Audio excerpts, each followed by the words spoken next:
O Dizascope foi cancelado esses dias. Eu vi, cara, eu vi. Por isso que eu fui atrás de ver, né? Eu vi que o pessoal, o Dizascope tá defendendo, não, uma heresia. Mas alguém tinha publicado o print, e eu vi lá o print, né? Mas não comentei nada, Sim. né? Já tinha passado, né? Mas eu me interesso muito por esse tema. Tá vendo? Nós estávamos certos. Porque a Trindade, ela é a visão mais alta de Deus que nós podemos ter. Se a gente não tem a visão de Deus como trina, se a gente não adora a Deus pensando no Pai, no Filho e no Espírito Santo, a gente tá adorando com uma visão mais baixa, com uma visão não completa. E eu tenho essa pergunta pra você. Como é que você falaria pra alguém que tá começando na fé, o que é a Trindade? O que é esse Deus trino que a gente tanto fala? Fala, galera! Dizascope, Douglas Gonçalves por aqui pra mais um Dizascope Podcast. Segunda-feira é dia da gente estar junto aqui, sentado nessa mesa de comunhão que já recebeu muita gente, e nosso intuito aqui é uma mesa de unidade, é uma mesa de reflexão, de inspiração. Tem hora que você vai dar risada, tem vezes que a gente chora, mas o nosso objetivo é que você saia com vontade de ser mais parecido com Jesus, com cada história que a gente ouve, com cada pessoa que a gente traz aqui. E hoje não é diferente. Eu quero muito que você se prepare aí, se ouça com muita atenção tudo que a gente vai conversar aqui. E eu peço, enquanto você está ouvindo, deixa um comentário aqui, o que o Senhor tem ministrado do seu coração, alguma parte que mais mexeu com você. Também, lógico, se inscreve no canal aí e depois de ouvir, pega o link e sai mandando para todo mundo aí. Ó, toda segunda nós estamos aqui, quarta-feira também tem podcast, aí é temático, com um tema específico que a gente escolhe, e eu quero convidar você também a ouvir estes outros podcasts. Se você é novo aqui, seja muito bem-vindo, tem muita coisa para você ver aqui no canal, depois dá uma fuçada aí, tenho certeza que vai ter muita coisa que vai te abençoar. Vambora, podcast de hoje.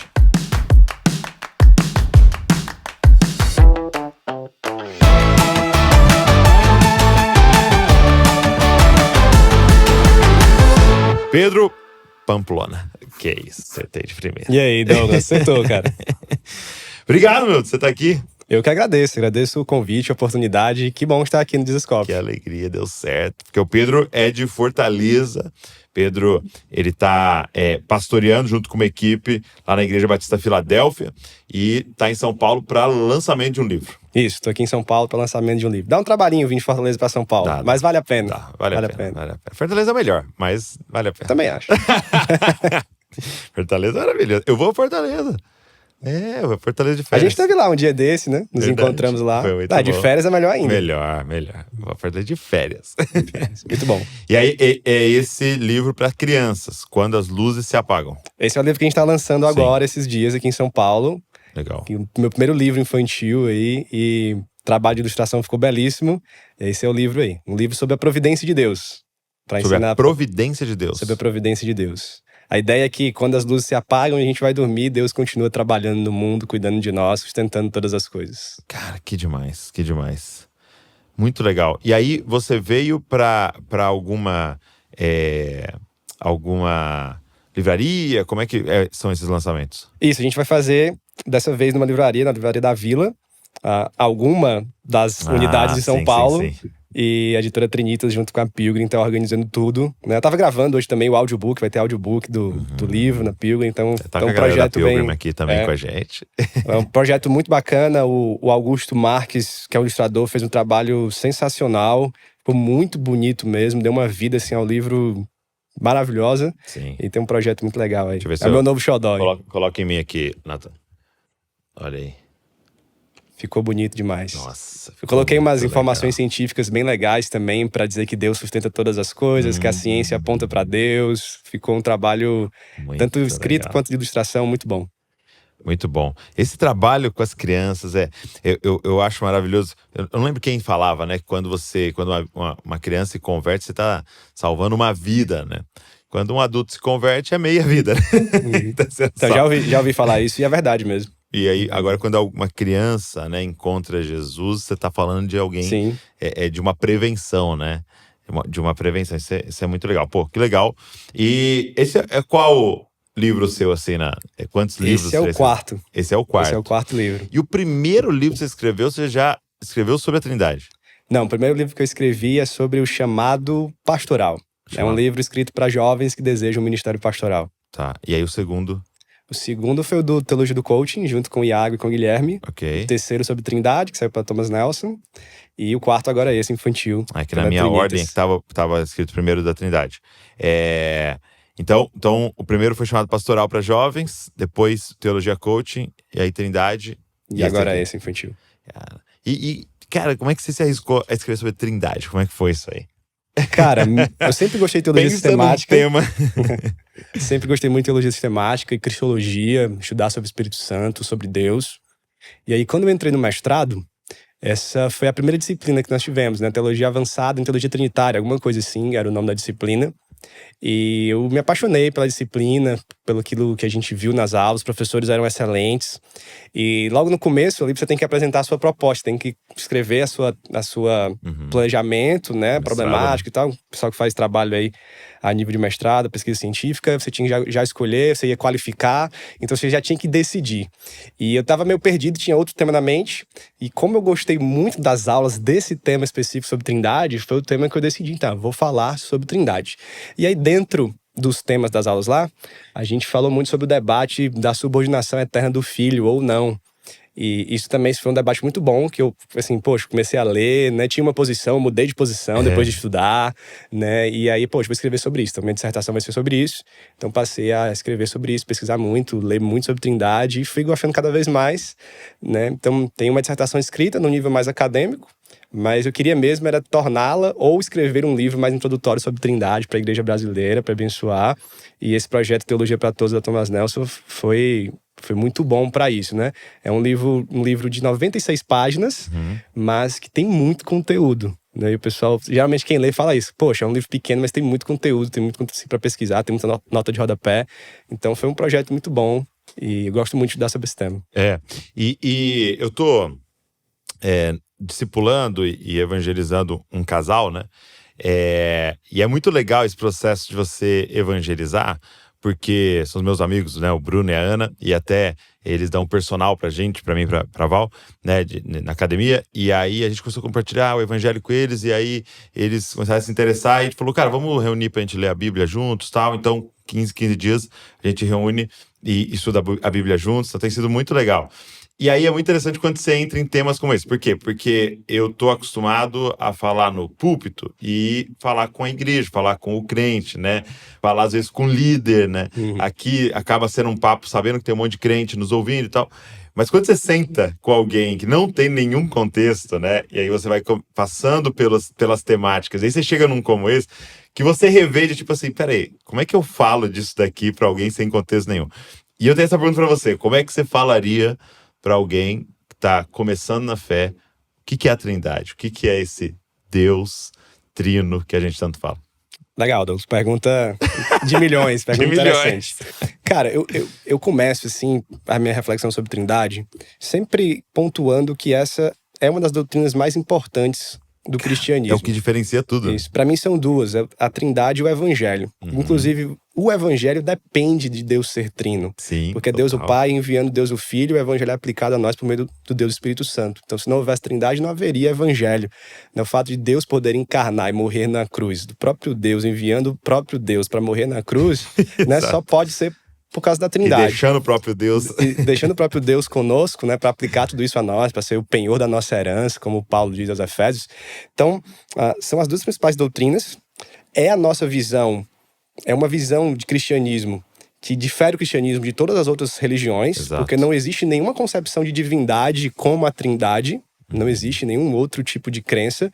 Então, nós podemos dizer como crentes, nosso Deus, dentro da visão das religiões, é um Deus diferente, é um Deus único, né? E você precisa saber que Deus é esse. Você precisa conhecer o Deus cristão como ele realmente é. Porque a Trindade, ela é a visão mais alta de Deus que nós podemos ter. Se a gente não tem a visão de Deus como trino, se a gente não adora a Deus pensando no Pai, no Filho e no Espírito Santo, a gente está adorando com uma visão mais baixa, com uma visão não completa. Então, eu gosto de falar isso para as pessoas. Olha, é importante, você precisa conhecer a Deus como ele é, Pai, Filho e Espírito Santo. Você precisa saber que Deus é um, que Deus é três. E se maravilhar nesse mistério, estudar e conhecer até onde é possível, porque não é completamente onde possível, até a nossa mente consegue ir, né? Eu digo começo dizendo no livro, que tem uma frase marcada lá que é assim, o mistério em Deus não é problema, é dádiva. Porque é o que nos diz que Deus é Deus, me maravilha, ele é para além de mim, ele é maior do que eu. Sim. Eu não consigo entender, né? Se eu conseguisse entender a Trindade, não seria divino, não seria Deus, né? Então eu gosto de apresentar a importância do tema nesses nesses pontos aqui que a gente está falando e dizer, vamos agora entender? Porque o evangelho depende disso. Esse é o nosso Deus. E aí vamos ver como é que a Bíblia fala sobre a Trindade. Como é que ela apresenta o fato de Deus ser um e depois, né, como é que a gente tem a revelação do Pai, do Filho, do Espírito Santo, principalmente no Novo Testamento. Como é que eles se mostram agindo e se mostram como divinos na história da redenção, com os atos, com as falas, né? E aí eu vou pegando na Bíblia pra gente ir vendo como essa doutrina se desenvolve. Geralmente o pessoal o crente tem uma mania, que é tratar a Bíblia como um dicionário, ou como uma teologia sistemática, sei lá, como o Vadmecum, que ele vai abrir assim, eu quero estudar sobre trindade na Bíblia hoje. Eu vou procurar o T, e aí lá vai ter um verbete trindade, onde Paulo, Jesus, Tiago, sei lá, Moisés vai explicar sobre trindade pra mim. Exatamente. E a gente não tem isso. Algumas doutrinas, né, a gente tem explicações, por exemplo, o Evangelho, aí tem uma dissertaçãozinha ali, em alguns versículos sobre o Evangelho, sobre o pecado, mas várias doutrinas não têm isso, inclusive a Trindade. Você não vai encontrar um capítulo explicando, tá aqui a Trindade, Deus é um, mas é 3 pessoas divinas, e não tem isso. Então a gente precisa fazer um trabalho de entender a Bíblia como um livro que conta uma grande história da redenção, que é muito narrativo, que tem escritos dentro dos seus contextos e que nesses contextos históricos de como Deus lida com o seu povo é que ele vai se revelando, né, para nós, para o povo da época e para nós. Então a gente vai vendo, ó, Deus no Antigo Testamento aqui se revela como um só, Deus Israel, não há outro Deus. Nós temos algumas aberturas no Antigo Testamento, trabalho um pouco sobre isso no livro, de que há uma certa palavra difícil, pluralidade. Tipo uma pluralidade, que cabe alguma pluralidade em Deus, mas o povo não sabe explicar muito bem. E aí no Novo Testamento a gente vem com a encarnação, né? Jesus nasce, Deus nasce entre nós temos a figura do Espírito Santo, e aí a Trindade começa a aparecer mais. Então a gente vai tratando desses pontos com as pessoas, mostrando a importância da doutrina, a revelação da doutrina. É muito importante também falar sobre os concílios, sobre a história de como nos primeiros séculos a Trindade começou a ser pensada, desenvolvida, como as heresias vieram atacando tanto a divindade de Jesus como do Espírito, né? Isso é bacana também para a pessoa entender a tradição que ela pertence, de como os teólogos trabalharam a Trindade, como vários termos que a gente tem hoje sobre Trindade, de essência, substância, pessoa, né? Os concílios de Nicéia, o credo apostólico, como eles foram se formando e a nossa crença trinitária foi se formando. Tem algum desses termos que não é usado, que é vamos chamar assim, que é errado? Cara, ou tem um que você acha melhor? Pra Trindade? Pessoas, ou são 3 pessoas, não sei. Qual que você acha que é melhor? Sim. Quando explica. Geralmente a gente usa um único Deus, 3 pessoas. A gente fala uma essência divina, alguns falam substância. Houve um debate histórico sobre a palavra substância, mas eu não vejo problema a gente usar isso hoje, né? A gente pode usar uma essência, uma substância divina, 3 pessoas divinas. O que eu não gosto, Douglas, é quando a gente tenta usar algumas analogias criacionais para explicar a Trindade. Eu bato muito nisso, né? Então a gente fala a Trindade é como a água, que é o H2O, né? Mas tem o sólido, líquido e gasoso. Isso não é Trindade. Porque nós temos uma única pessoa, vamos dizer assim, que se manifesta como sólido, líquido e gasoso. Então, uma hora, dependendo da temperatura, ela tá sólida. Mas não tem como ela ser o líquido e o gasoso ao mesmo tempo. Né? O pessoal até explica que existe um ponto na física que ela aí tá lá, mas aí é viagem, né? Então, a gente chama isso de modalismo. Era uma heresia dos primeiros séculos, onde alguns tentando explicar a unidade de Deus, tentando preservar o fato de Deus ser um. E eu acho que eles tinham boa vontade com isso, certeza. Não era gente querendo fazer o mal, talvez a maioria não, né? Eles defendiam que Deus é um só, mas ele se manifesta de formas diferentes, aparece de modos diferentes, né? E isso seria mais parecido com a analogia da água, que a gente quando a gente usa essa analogia, a gente está defendendo então uma heresia antiga. Então chama modalismo. Modalismo. Tá. Modalismo. Tem algum outro que eles usam? Eu não lembro agora. De analogia? Cara, tem a do Sol. A do Sol, eu não lembro agora as palavras exatas, mas existe o Sol, existe o calor que ele emana e a energia que ele emana, e a luz que ele emana, alguma coisa assim. Então o pessoal fala da Trindade, né, nesses aspectos. Mas essa analogia ela foi criada por Sabélio, que era um modalista. Que, inclusive, então o modalismo era chamado também de sabelianismo, porque ele foi um dos principais pregadores do modalismo. E a gente usa uma analogia, às vezes, que é desse cara que foi combatido pela igreja, né? Que foi conhecido como herege na história. E a gente tá vê lá no Instagram e acha maravilhoso. Sabe? E aí tem várias, tem a do Orro, tem várias que o pessoal usa. E assim, né? Como é importante porque dá base para um monte de coisa, né? Isso faz parte de um fundamento ali, né? E se esse fundamento estiver corrompido, vai dar problema em várias outras coisas, né? Então, às vezes, a gente vê o apologeta, o cara defendendo essas coisas, achando, para de bobeira, isso é um detalhe. Não, não é um detalhe. Quando o detalhe é no fundamento, isso é muito perigoso, né? Agora, você que puxou o assunto, né? Da subordinação. Vai ficar o Dizascope foi cancelado esses dias. Eu vi, cara, eu vi. Eu acho que um dos culpados tá aqui, eu acho. Dizascope cancelado. Mas assim, foi injusto. Sempre, né? Sempre o cancelado vai achar injusto, né? Mas é porque a gente fez um post, era sobre submissão do casamento. Aí eu achei que ia dar problema nisso, né? Sim. Tipo assim, do que a gente colocou lá, da submissão da mulher no casamento. E aí foi usado aquele texto que Paulo vai fazer essa descrição, né? De Jesus submisso, e o homem, e a mulher, né? E falando dessa ordem e tal. E aí, pela minha surpresa, o Twitter pegou pra falar sobre esse assunto, né? Na verdade, eles usam um post para começar um assunto, né? Nem é um cancelamento de alguém, mas vai usar. Vamos levantar esse tema aqui porque alguém falou alguma coisa ali, né?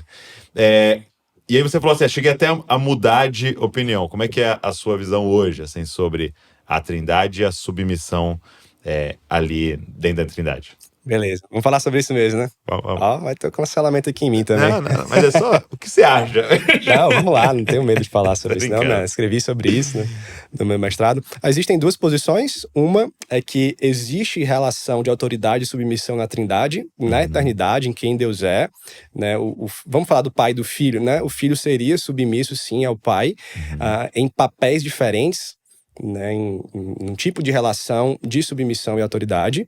E existe uma visão que diz que não, que isso aconteceu apenas na encarnação ou durante a história da redenção, né? E que na eternidade, daquilo que a gente chama de trindade imanente, a trindade realmente quem Deus é na eternidade, não existe esse tipo de submissão, porque se existisse, indicaria que eles são deuses de níveis diferentes. Né? Geralmente se defende que se você é submisso eternamente, você tem uma diferença de essência. Você não é Deus como Deus o Pai seria. Jesus não seria Deus como, né, o Pai seria. E são essas duas posições. Eu defendia essa posição, eu tinha essa posição de que não havia autoridade e submissão, né? Aprendi isso lendo alguns livros, ouvindo alguns teólogos, mas quando eu comecei a estudar, eu mudei de ideia, né? Inclusive, eu ia defender esta posição na dissertação, mas quando eu comecei a estudar, eu mudei de ideia. E aí, quando eu digo que eu mudei de ideia porque eu estudei, eu não estou dizendo que quem tem a outra visão é porque não estudou. Sim, né? fique O claro, meu né? estudo me levou a esta conclusão. Você pode estudar e se levar a outra conclusão, Sim, né? sim. Não é o cara estudou, então ele... E agora ele sabe a certa. Agora ele sabe a certa. Não é isso que eu estou dizendo, né? Mas por meio do estudo eu vi, acho que a outra visão está mais correta. Então hoje eu defendo que sim, há diferenças de papéis na Trindade, onde o filho tem um papel de submissão, e isso não quer dizer que ele é menos Deus por conta disso. Né? Então defendo essa posição, baseado muito no Evangelho de João. Eu entendo que João apresenta Jesus como submisso ao Pai, na história da redenção e na encarnação, mas que alguns trechos indicam, e o leitor de João entenderia que isso também está para a eternidade. Né? Inclusive, eu uso esse texto que foi o motivo do cancelamento, é 1 Coríntios 11:3, né? que faz essa comparação do marido com a esposa, e de que Cristo é o cabeça do marido, né? E que o pai é o cabeça de Cristo. Faz essa comparação. Esse é um texto que a gente usa para defender. Existe um debate ali se cabeça significa autoridade, significa fonte, significa outra coisa, né? Mas eu defendo hoje essa posição. Por isso que eu fui atrás de ver, né? Eu vi que o pessoal diz que esse copo está defendendo não a heresia. E aí eu fui atrás, alguém tinha publicado o print, e eu vi lá o print, né? Aí não comentei nada, né? Já tinha passado, né? Mas eu me interesso muito por esse tema. Nós estávamos certos. A heresia é você defender que Jesus não é Deus como o Pai é, né? Que foi o que Ário defendeu e foi combatido no Concílio de Nicéia, né? Então, Ário, dentro de várias ideias que ele tinha, ele defendia que Jesus, vamos dizer assim, era um semideus, né? Foi criado, nem sempre existiu, ele foi criado pelo Pai, acima dos anjos, mas abaixo do Pai, então não era da mesma essência. Por isso que o Credo de Nicéia diz da mesma essência, da mesma substância, Deus de Deus, luz de luz, enfim, para defender essa posição. Então, se associa às vezes essa posição que eu tenho aqui com o arianismo. Alguns chamam até de semi-arianismo, né? Mas Eu não considero assim, porque para mim é possível se defender que existe uma relação de submissão sem existir a relação de menos divino, né? Que é a comparação que os complementaristas fazem entre homens e mulheres no papel do casamento, né?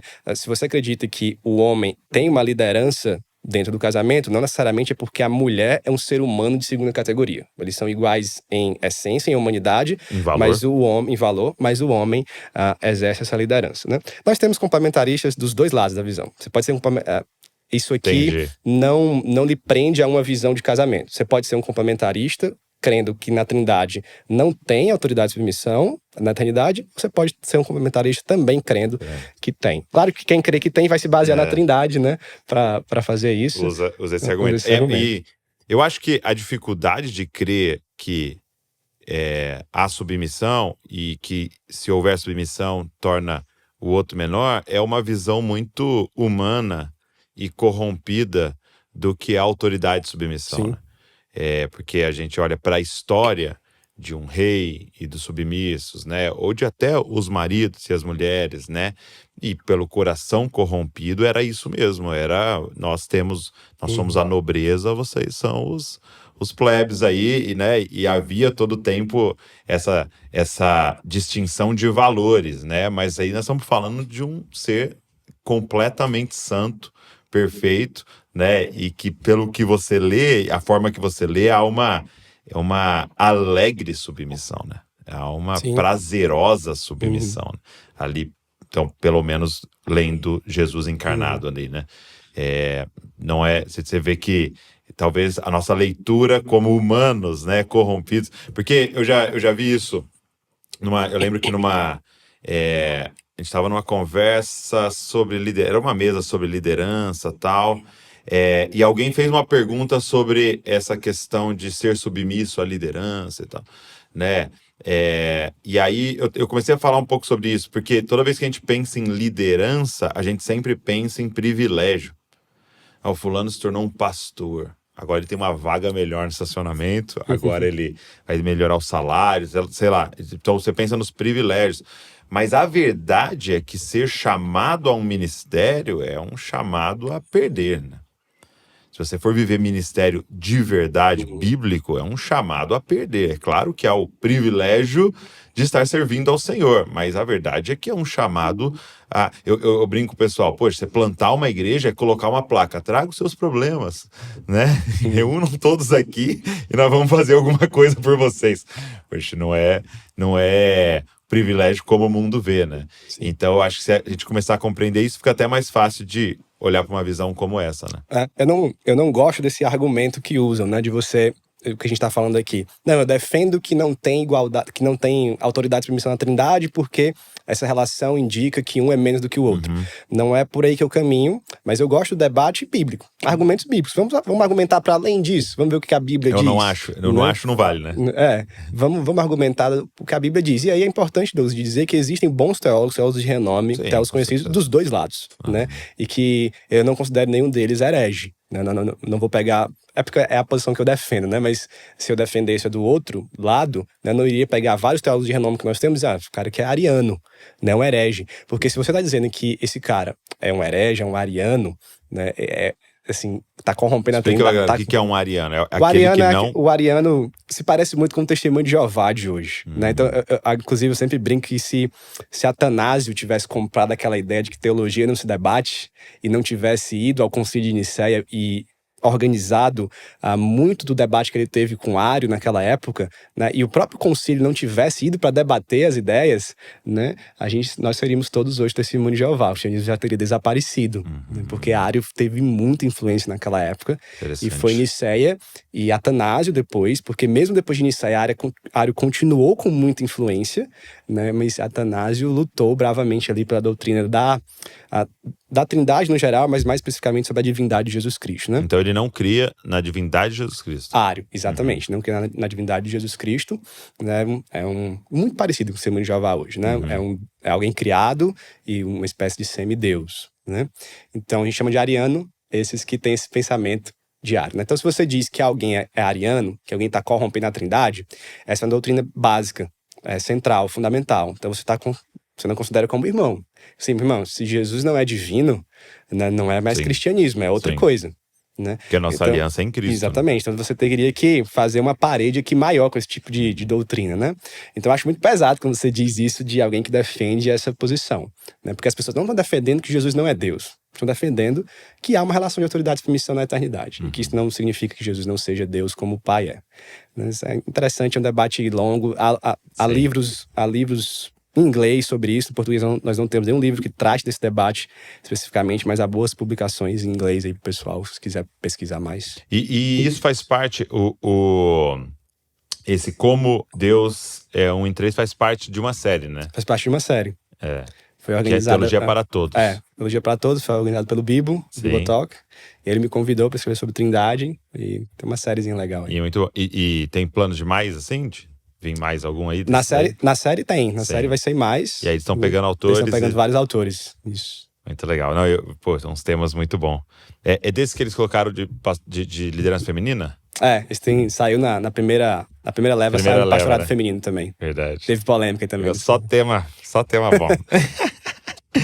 Muito bom. E aí você escreveu um livro também sobre a questão do chamado pastoral. E como é que foi a ideia desse primeiro livro seu? Cara, essa ideia surgiu de uma experiência pessoal minha.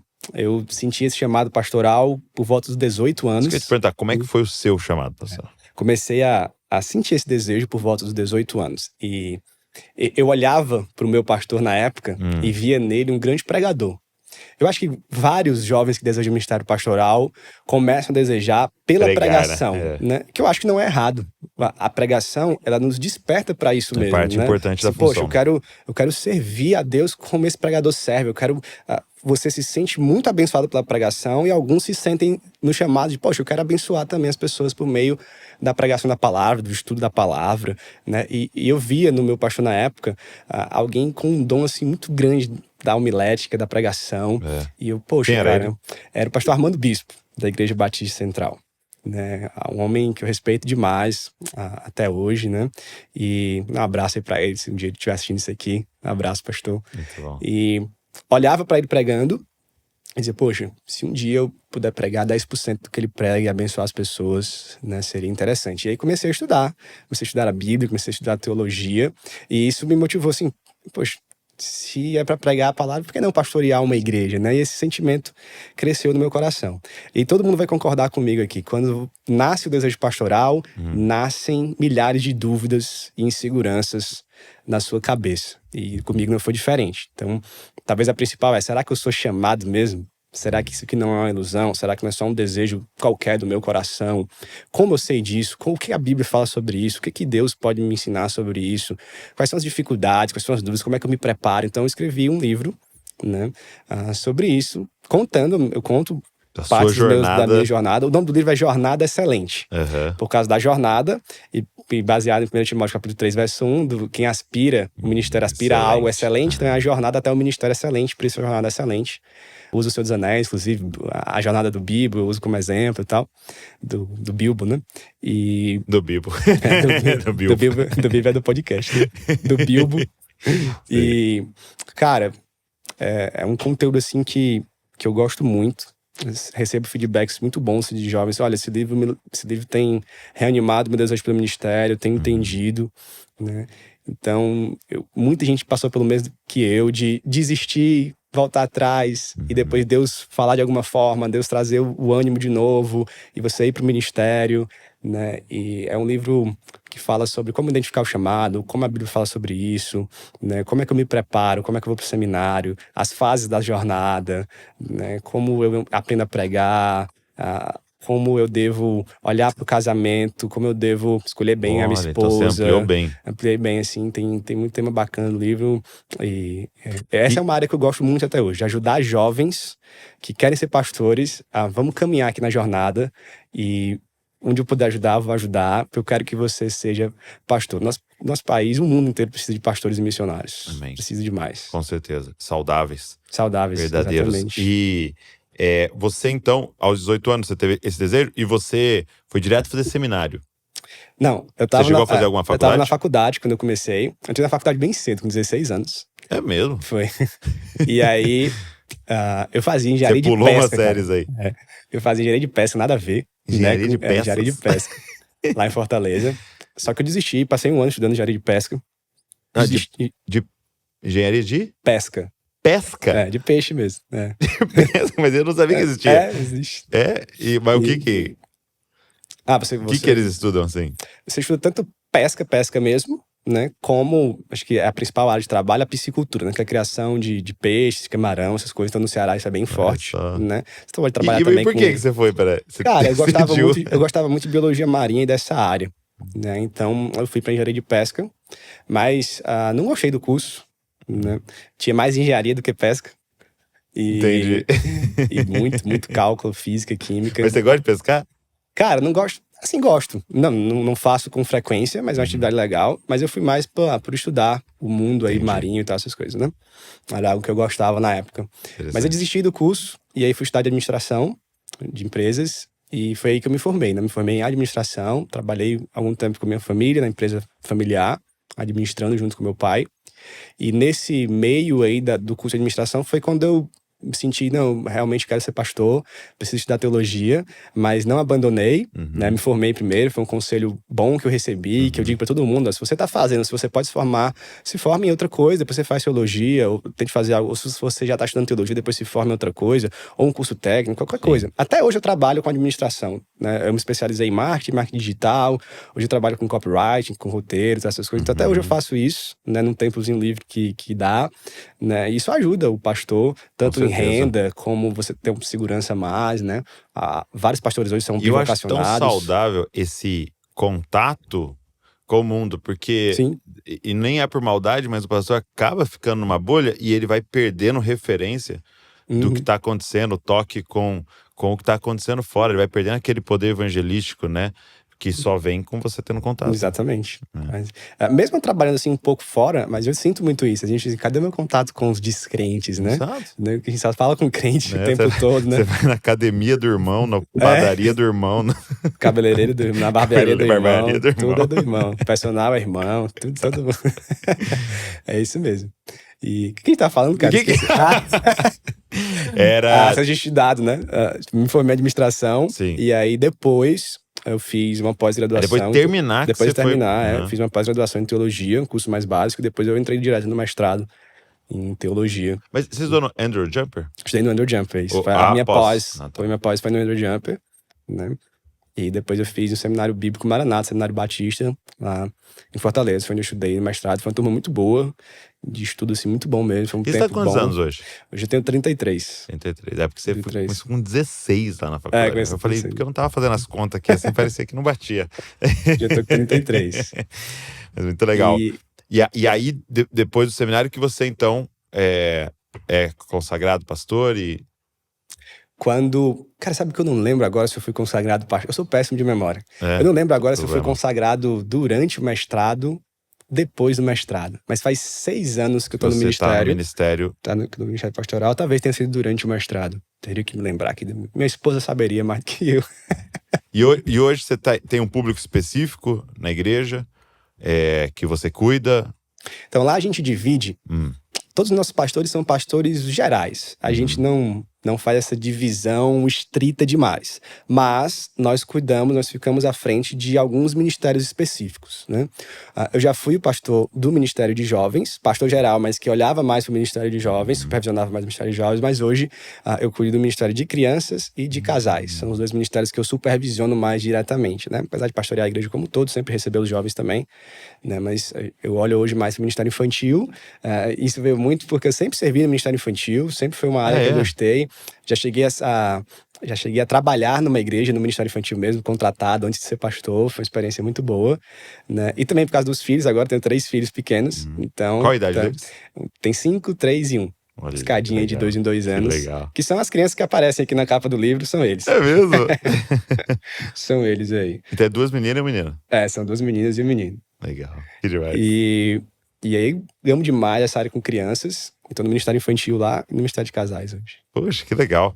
E aí tem um outro livro, e até O Pedro ia vir aqui, junto com o Iago, junto com o Guilherme, para falar desse livro. Infelizmente, eu fiquei doente no dia, a gente não pôde fazer o nosso episódio, mas vamos ver se ainda acontece. E vocês escreveram um livro junto sobre teologia coaching. Isso. Né? Esse é o nome? O nome do livro é Você é o Ponto Fraco de Deus Você é o Ponto Fraco e de Outras Deus, Mentiras da Teologia do Coaching. Da teologia coaching.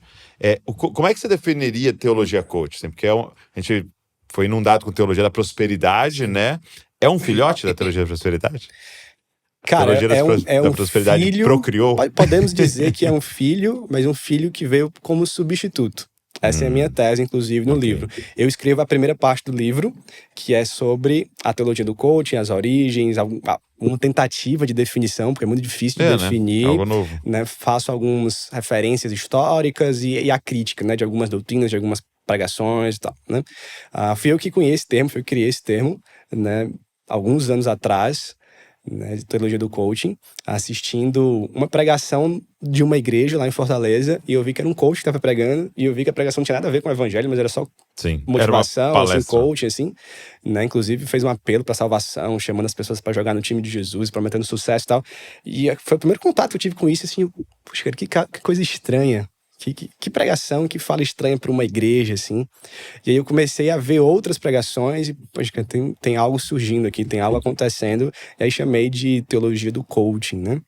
E a minha tese lá que eu defendo é que ela é uma substituta da teologia da prosperidade.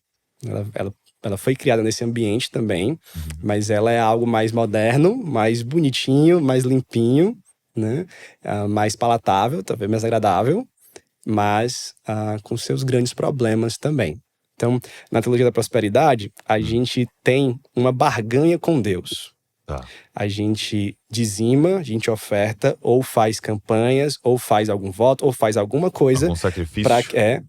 Primício, sacrifício, para que Deus então me abençoe, para que Deus me dê saúde, riquezas, para que Deus me dê algo.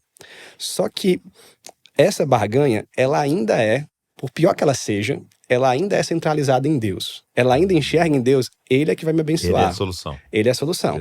Eu tô me relacionando da forma errada, mas ainda é centrada em Deus. A teologia do coaching, ela... Até uma vez, antes de você entrar nada do coaching, eu vi alguém falando assim, que quando você olha da época da reforma, né, eles estavam comprando terreno no céu. Né? Aí alguém falando assim, pelo menos era no céu. Pelo menos eles estavam interessados em ir pro céu. Então, quando você vai pra teologia do coaching, ela melhora no sentido de que, melhora um pouco, assim, não é mais uma barganha. Você não tá mais comprando algo, você não tá mais trocando dinheiro com Deus, você não tá mais barganhando com Deus. Mas ela piora no sentido de que a centralidade não está mais em Deus, a centralidade está em mim agora. Porque não é o Senhor que vai fazer por mim ou que vai me dar a riqueza. Sou eu que vou conquistar. Eu vou conquistar, Deus vai estar ali como plateia, como um próprio coach que vai me ajudar, me orientar, mas agora eu sou dono do meu próprio nariz, eu vou fazer no meu braço, eu vou seguir talvez ali os direcionamentos dele, mas eu vou fazer por onde, porque eu sou importante, eu tenho esse poder, eu sou motivado, eu tenho as capacidades para fazer. Então né? Eu vou encontrar ali em Deus ou na Bíblia os princípios e as chaves, os caminhos, os passos para eu chegar nessa conquista. Para eu mesmo construir a minha história, né? Para eu poder, como dizem, né, apagar o que Deus escreveu, e eu posso escrever a minha própria história, né? Então fica muito centralizado em mim. É bem mais humanista. É bem mais humanista, bem mais antropocêntrico, né? A gente bate muito nisso no livro, né, sobre esse antropocentrismo de palco, que o coaching, ele vem... O coaching existe há muito tempo, a gente chamava antes de consultoria. Sim, né? sim. Trabalhei com isso, inclusive, na administração. Quando você vai pro americano para falar de coach, é uma profissão, e lá até é muito bem validada, e que tem seus institutos, suas regras, tudo, né, do coach lá nos Estados Unidos. E eu lembro de muito CEO, na verdade, se você conversar com um CEO, principalmente americano, todos eles têm 1, 2 coaches, que é um numa área, outro, e aí vai ajudando o cara, me ajuda a organizar aqui, lista de tarefas pra gente, qual é a meta, pra onde nós vamos chegar, como é que eu divido isso e fatio no ano, o que a gente tem que fazer hoje. Então, assim, era uma coisa muito séria, muito profissional e que existe há décadas, né? E aí, quando vem pra cá, no Brasil, e Na verdade, o que a gente chama de coaching hoje, sim, baseado na base mesmo do que era, nem é. Tem muito mais com uma parada mais motivacional, Sim. uma outra coisa assim, né? A gente tem, no Brasil também, a gente começou a ter esses coachings, e tem até hoje, coach sério, um coach mais técnico, que é um coach que vai lhe ajudar Que com as vai finanças, com o ensinar, marketing, com alguma área específica, com a logística, né? Sim. Ou com a tua Tanto que própria... você percebe que o pessoal começou até a parar de usar o nome Isso. para não ser confundido. Né? Só que hoje virou essa expressão, que acho que quem usou foi o Ícaro de Carvalho, né, do empreendedorismo de palco. Então virou show, virou palco, virou o motivacional ali. Às vezes o cara não sabe fazer nada, mas ele é coach, mas ele é bom comunicador, né? Então isso veio para dentro da igreja, e a igreja foi para dentro dos coaches também. Verdade, porque né? hoje você vê uma mistura muito grande com a religiosidade. E com a religiosidade evangélica. Então, às vezes você vai para eventos de coaching onde o cara ele tá falando uma linguagem evangélica, ele fala de Deus, ele faz apelos emocionais, ele dá promessas, né? E vice-versa também. A igreja absorvendo a estética, a fala, os ensinamentos bíblicos deturpados, muita gente usando provérbios de maneira errada, muita gente usando as parábolas de maneira errada de Jesus, né? Enfim, então a gente tem esse problema. O livro, ele é muito sobre discipulado, porque ele tem 3 partes. A primeira parte é uma crítica à teologia do coach, mas as outras 2 é o que deve vir então no lugar da teologia do coach. E aí a gente fala sobre discipulado cristão verdadeiro, tanto das promessas de Deus quanto do chamado para o serviço, o chamado às vezes para o sofrimento, né? Enfim, então é mais até sobre discipulado do que sobre a teologia do coach. 2/3. 2/3 do livro. E qual é o perigo desse tipo de teologia? Cara, o grande perigo que eu vejo é você ir tratando Deus como plateia na sua vida. Como aquele que ele tá ali para te ajudar, para te orientar a chegar aonde você quer. Esse é o grande perigo. Você tirar Deus do centro da sua vida. E quando você tira, tudo desmorona. Né? O que adianta você ganhar o mundo e perder a alma? Né? Então tudo desmorona.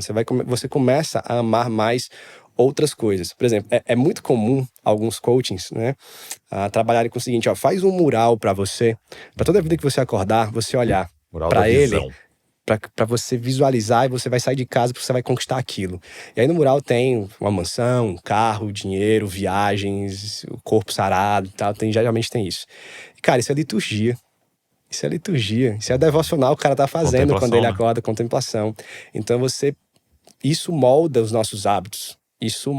James Smith fala muito sobre isso, né? Isso molda os nossos hábitos, molda os nossos desejos, molda o nosso coração. Então você passa a ser moldado por aquilo que o coaching quer te oferecer. Ou a gente poderia falar sobre qualquer outra coisa, né? Sobre aquilo que a cultura quer te oferecer. Né? E não mais sobre Deus, não mais sobre a vontade de Deus, não mais sobre o caráter de Deus, né? Não mais sobre o que Deus tem para nos oferecer de verdade. Então, isso muda a nossa visão de Deus, e mudando a visão de Deus, muda os nossos hábitos, muda a nossa vida, muda os nossos desejos de coração, porque nós somos guiados pela visão de Deus que nós temos. A visão de Deus nos leva à visão de vida. E a visão de vida nos leva aos nossos hábitos, nossas escolhas, nossos desejos. Então o coach, ele perverte tudo isso. Então ele vai nos levar a um cristianismo mais nominal, né? Um cristianismo mais afastado da verdadeira comunhão, do lidar com o pecado, da comunhão com a igreja. A gente está buscando coisas que não deveriam estar em primeiro lugar. E o resto da nossa vida sendo deturpado, né, por conta disso. E vai potencializando ídolos mesmo, né? Eu gosto muito de uma passagem que Jesus... eu não vou lembrar agora aqui o capítulo, mas João Batista... Tem 2 discípulos de João Batista, né? E aí eles veem Jesus e eles começam a seguir Jesus. E aí a Bíblia diz assim, que Jesus olhando para trás, ou seja, Jesus viu 2 caras seguindo ele, Jesus vira para trás, né? E tem 2 caras seguindo ele e pergunta: o que vocês estão buscando? E essa frase, né? Se você pensar hoje nesse mundo do coach, da alta performance, é essa, né? O que você quer? Né? Porque esse mural é disso, né? O que você quer? O que você quer? Né? E essa pergunta, para mim, traça uma linha, né? Para separar discípulo e multidão, né? Porque os 2 estão ali perto de Jesus, né? Porque você pega essa galera que vai ficar usando a Bíblia, usa textos bíblicos, usa Jesus, usa oração, usa jejum, usa um monte de coisa. Então ele tá perto ali, né? Mas para mim essa pergunta traça a linha. O que você quer? Sim. Né?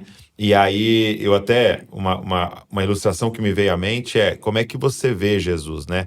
Você vê ele como Uber, como um taxista, né? Falando assim, olha, eu quero chegar lá, você me leva? E aí você pega uma carona com ele e fala, ó, eu quero prosperidade, eu quero ser o melhor youtuber do Brasil, eu quero o corpo sarado, eu quero a família perfeita. Você me leva lá? E aí quando você chegar lá, você sai do carro dele, porque você chegou, né, onde você queria ir, e ele era esse trampolim para onde você queria chegar, né? Aí eu falo, ou você enxerga como aqueles caras enxergaram, porque aqueles ali eram discípulos, né? Porque é muito legal porque ele pergunta, o que que vocês estão buscando? E a resposta deles, é outra pergunta, né? É, mestre, onde você mora? Né? Como que dizendo assim, eu não quero que você me leve para lugar nenhum. Eu quero estar com você. Onde é que você está hospedado? Que eu quero ir lá ficar com você. E ali é a pergunta de uma noiva, né? É a pergunta de uma esposa, né?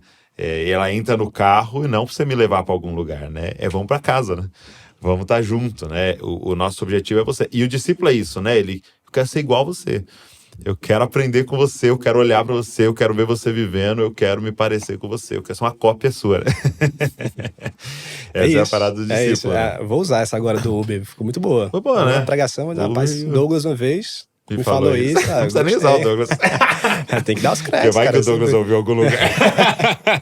Mas é isso, cara. Jesus é o centro da Bíblia, Jesus é o centro do universo. Ele precisa ser o centro das nossas vidas também. Se não for, nós estamos perdidos. É. E perdidos achando que estamos achados. Mas estamos perdidos. Porque a parada pra mim é que às vezes a gente não entende, é que ao pecarmos, o que quebrou em nós é exatamente o instrumento de querer, né? A gente quer errado, né? Pô, cara, se a gente fosse fazer tudo que a gente quer, a gente tava destruído, né? A gente já tinha matado alguém, a gente já tinha perdido a família, perdido a esposa, tava com doença, se a gente fosse fazer tudo que a gente quer, a gente tava destruído, né? Porque tá quebrado, né, essa parada em nós. Eu não sei querer, né? Então quando alguém pergunta, e aí, o que você quer? Não comece por essa pergunta. É o que eu preciso, né? Exatamente. Eu gosto muito de uma ilustração de Piratas do Caribe, porque o Jack Sparrow tinha uma bússola, que o pessoal achava que a bússola era quebrada, que não aponta para o norte, mas a bússola apontava, na verdade, para o que o coração do dono da bússola mais deseja. Né? Eu não lembrava disso, né? A bússola aponta para isso. Então a bússola apontava para onde ele mais desejava. E a nossa bússola precisa apontar para Jesus. Se ela não apontar para Jesus, a gente vai pelo caminho errado. Então a gente precisa dessa recalibração de bússola do coração. E a palavra de Deus faz isso. O culto faz isso, o discipulado faz isso, a nossa visão correta de Deus recalibra nossos corações para apontar para Jesus. Então nós precisamos o tempo todo da repetição do culto, do devocional, do discipulado, da comunhão com a igreja, da leitura da palavra, da oração, da adoração, para nós estarmos o tempo todo recalibrando o coração, porque o pecado vai fazer isso, vai desnortear a nossa bússola para outras coisas.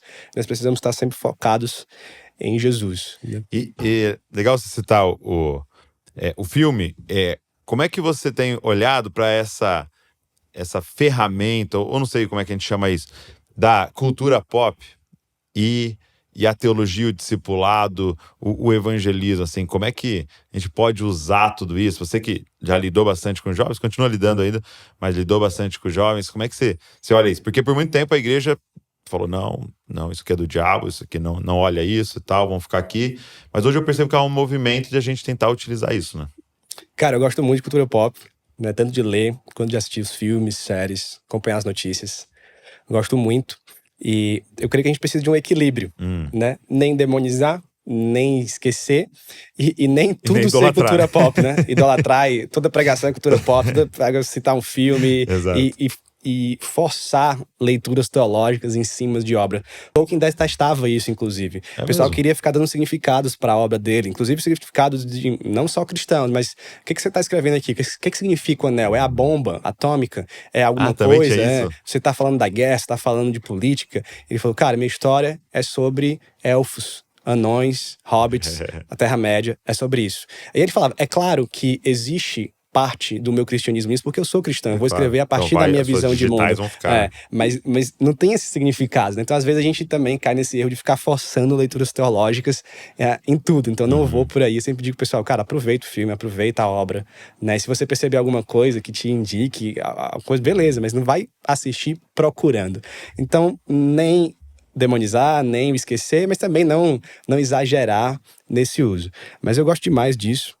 Eu creio que nós estamos dentro de uma grande história, que Deus é um Deus narrativo, que Deus nos deu, né, esse coração que anseia por começo, meio e um fim, que tem propósitos, que está vivendo um drama da salvação. O nosso livro religioso, nosso livro cristão é uma grande narrativa. Então nós somos seres narrativos, nós gostamos disso, né? A jornada do herói é uma jornada que vem influenciada por esse senso do divino que há em nós, porque é a jornada de Jesus, é muita jornada de Moisés, é muita jornada do que Deus está fazendo. O Joseph Campbell, que escreveu O Herói de Mil Faces, ele escreveu essa obra para mostrar que como várias civilizações, em lugares diferentes, em épocas diferentes, escreviam as suas mitologias, e as histórias tinham praticamente os mesmos pontos e a mesma estrutura, que é de onde o pessoal tirou a jornada do herói. Né? E quando você vai ver, a estrutura bíblica é muito parecida. Né? Então, eu creio que esse é um senso divino que existe em nós. Então, toda grande história, toda história de heroísmo, todo conflito, ele vai ter elementos que nós julgamos ali cristãos e bíblicos. Né? Ele vai ter isso. Então a gente pode se aproveitar disso. O Tolkien chamava isso de subcriação. Né? Nós subcriamos dentro do mundo criado de Deus. Entendi. Então as várias subcriações que nós temos, elas vão tocar em pontos que o cristianismo toca. E nós vamos lembrar disso, porque o ser humano está encharcado disso, mesmo sem saber. Então, a gente pode aproveitar muito dos grandes filmes, das grandes histórias, das grandes leituras, né, para falar sobre Deus, para falar sobre Jesus, né, para encontrar pontos de contato com a cultura. Isso é muito positivo. Isso é muito bacana. E até o inverso também, né? Eu lembro do Tim Keller falando muito sobre isso, né? De você fazer a leitura, ele estava falando muito sobre cidades, culturas, né? Mas você fazer uma leitura do divino ali, né? Das marcas, da graça comum e de tudo ali, e também encontrar os ídolos ali, né? Sim, então você pode certeza. num filme, né, falar, olha, isso aqui tem tudo a ver com o evangelho, isso aqui, né, é esses resquícios que ficaram ali, e isso aqui é o que aponta para um ídolo, né?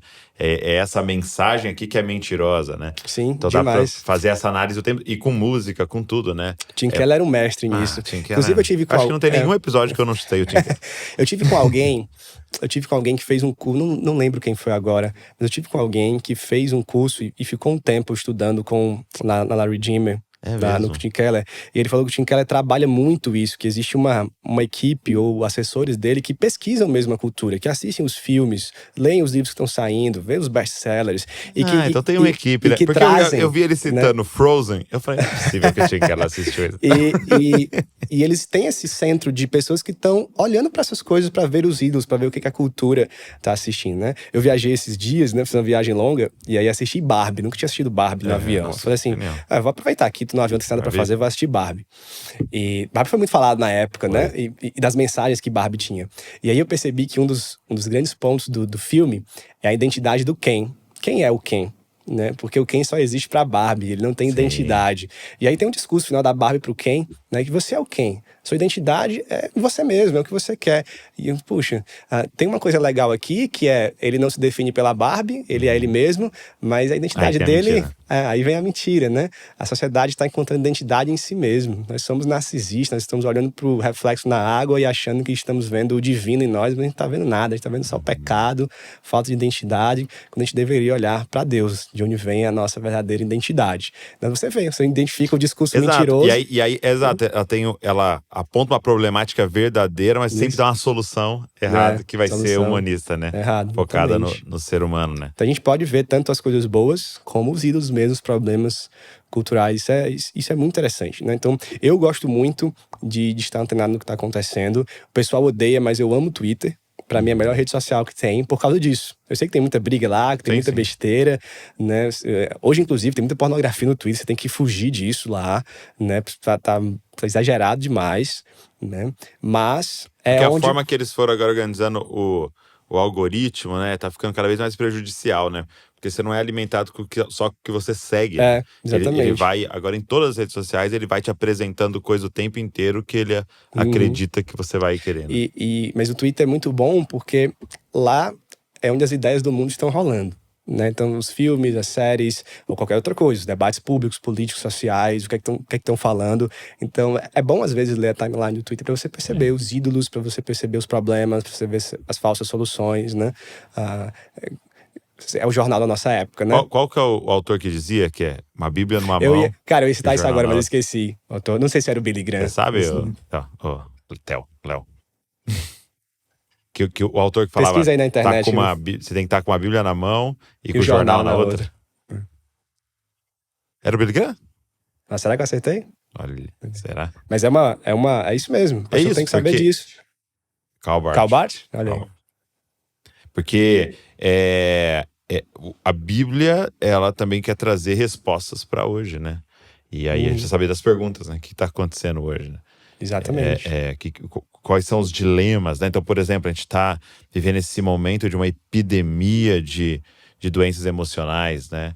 De problemas psicológicos e a depressão, ansiedade, TDAH, e você vê a galera em sofrimento em relação a isso. E há uma pergunta no ar, né? O que o evangelho A teologia tem do pra coach responder? tá aí para responder isso. Sim, isso aqui de uma é maneira lógico. errada. E a gente precisa da maneira correta. Né? E porque a teologia do coaching, ou o coaching, né? Ou tudo está acontecendo agora e aprendeu a estratégia de analisar o público-alvo das dores, dos sonhos, né? Que é a estrutura do marketing, né? Qual que é a dor, qual que é o sonho, o que nós vamos fazer para responder isso. E eles estão fazendo as leituras certas de quais são as dores. O problema é que as soluções estão erradas, né? Agora, você que dedicou bom tempo no estudo de teologia e tal, assim, o que você diria para alguém que quer começar a ler a Bíblia, né? Qual o que você diria para essa pessoa? Quais são algumas dicas de como eu abordo esse livro, né, complexo e grande e histórico? Como é que alguém pode abordar esse livro? Eu vou resumir a resposta, depois eu vou explicar mais. Tá. Em resumo, eu diria, faça um bom curso de hermenêutica. Curso básico mesmo, você encontrar num bom seminário. Talvez em organizações como o Desescope ou outras que tenham curso de teologia, geralmente tem um curso de interpretação, de hermenêutica. Então é muito importante que a gente faça. Na mesa tem um curso de interpretação bíblica. Faça, Saulo Daniel. Né? Olha aí. Então é muito importante você fazer um curso básico de interpretação, né? Porque você precisa tratar a Bíblia dentro do seu contexto. Tá. Então são duas coisas que a gente precisa aprender para ler a Bíblia. Duas coisas, assim, tem várias coisas, mas essas eu diria que são as principais coisas. O contexto em que o texto está, né? E o tipo de literatura, o gênero literário que nós chamamos. Porque você não interpreta uma poesia como você interpreta uma epístola de Paulo. Okay. Você não interpreta um livro narrativo, qualquer que seja, como você interpreta um livro apocalíptico, de literatura apocalíptica. Né? Então, são interpretações diferentes, são textos diferentes. Né? Então você precisa tanto entender os gêneros literários, e aí cada gênero tem as suas regras de interpretação. Eles ditam, quando você entende o gênero, você entende as regras do jogo de interpretação, né? E você precisa entender os contextos. Como eu falei, a Bíblia é escrita dentro de uma história, dentro da história do povo de Israel, principalmente, dentro ali da história do judaísmo do segundo templo, como a gente chama, aquele judaísmo do tempo de Jesus e antes do tempo de Jesus, né? O início da igreja primitiva, o Império Romano, nós temos as narrativas ali, até os textos que não são narrativos, eles acontecem dentro da narrativa, dentro da história de Deus. Então as cartas de Paulo são todas contextuais, todas as outras cartas são contextuais, Apocalipse é contextual também, então nós precisamos ter o contexto mais amplo. Quem escreveu esse livro? Quando ele foi escrito? Para que ele foi escrito? Quais os problemas da igreja que ele foi escrito? Enfim. E o contexto ali próximo do texto. O que ele estava falando sobre o quê? O que esse versículo tá ligado ao todo, né? Por exemplo, eu preguei agora recentemente sobre 1 Coríntios 10, 31, né? Quer comer mais, quer beber mais, faça qualquer outra coisa, fazer para a glória de Deus. Eu perguntei, pessoal, o que é fazer as coisas para a glória de Deus? Boa. Porque a gente tem esse texto decorado, só que só ele. Que virou praticamente um provérbio Exatamente, chinês. Só que a gente tem só ele.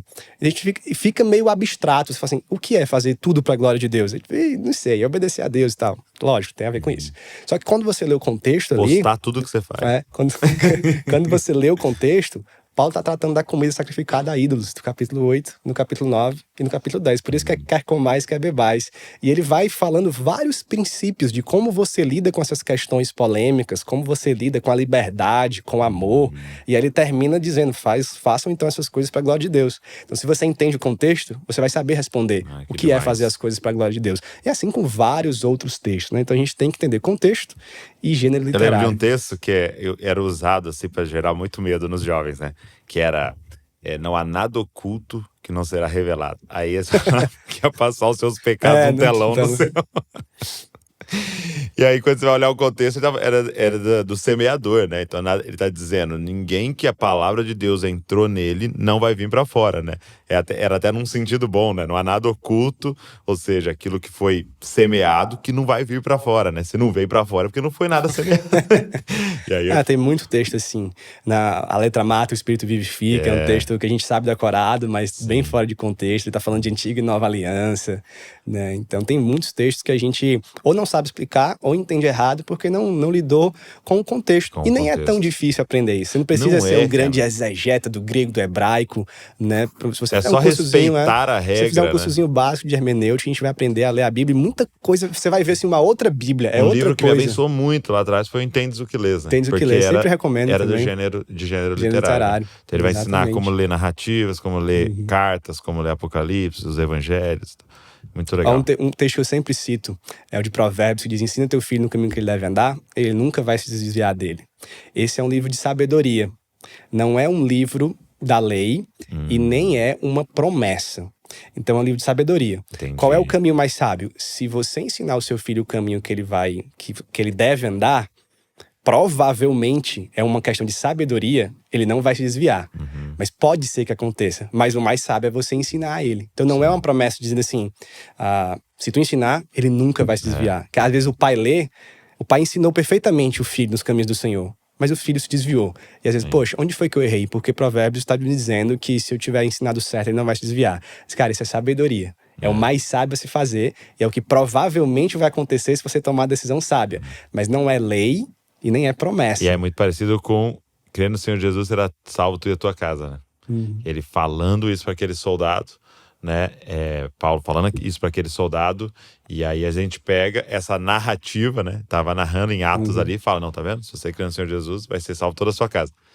E não é. E aí as pessoas se frustram muito, né? Sim, exatamente. Muito bom. Então, isso ajuda demais a nossa leitura bíblica.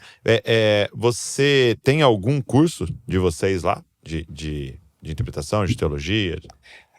Lá na igreja?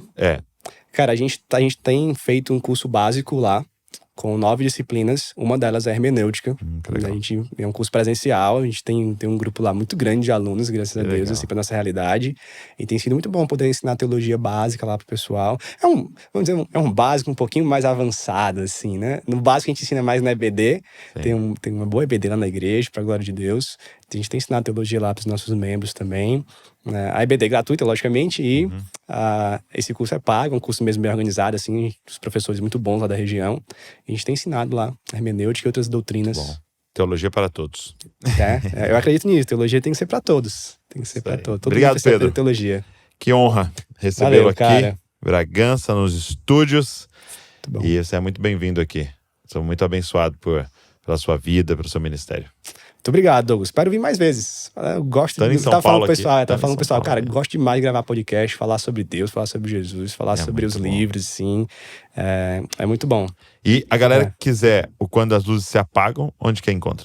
Cara, você pode encontrar na loja da Pilgrim, na internet, e também na Amazon. Pode encontrar também. E em breve vai estar em audiobook, então. Em breve vai estar na Pilgrim, tanto para você ler quanto para você ouvir. E se você tem filho aí, por favor, invista na vida dele com boa literatura infantil. Eu tenho sido um defensor de leitura, né, do pai, da mãe se envolver na educação do filho, no discipulado do filho e na vida de leitura do filho. Eu dou curso sobre isso, falo muito sobre isso e desenvolve muito a criança em várias áreas. Então tem bons livros não cristãos e tem ótimos livros cristãos, que é melhor ainda. Melhor ainda. E vou até uma propaganda pro Pilgrim aqui, já que a galera tá aqui. É um aplicativo incrível de audiobooks, principalmente. Então, cara, você tá dirigindo, você que faz trajeto aí dirigindo, você que faz academia 1 hora por dia, você que lava a louça pra sua esposa, ou você é a esposa lá. Então você pega lá, meu irmão, você coloca e você ouve um livro. O Craig Rochelle falava assim, não, eu leio um livro, tipo assim, eu vejo um livro por semana. Eu vi que era audiobook, porque ele faz 2 horas de academia. Então todo dia ouvindo um livro ali, e como isso abençoa. Eu vejo assim que, pelo menos da minha experiência, né, ouvindo um livro, você pega ali 70% do que seria a sua leitura, mas poxa, 70% daquele conteúdo, tem muito livro que eu fui extremamente abençoado através de audiobooks, e fora que vai ficar até mais barato para você fazendo assinatura lá. Beleza? Obrigado, Pedro, mais uma vez. Valeu, Deus abençoe, Deus galera. Descope. Obrigado você que ficou aqui ouvindo, assistindo. Eu queria te fazer um pedido. Pega esse link aqui, manda pra galera aí. Muita gente pode ser abençoada por esse papo. Também deixa um comentário aqui, como eu disse, e se inscreve no canal para você receber tudo que a gente está produzindo. Deus abençoe você e não se esqueça, você é uma cópia de Jesus. Valeu.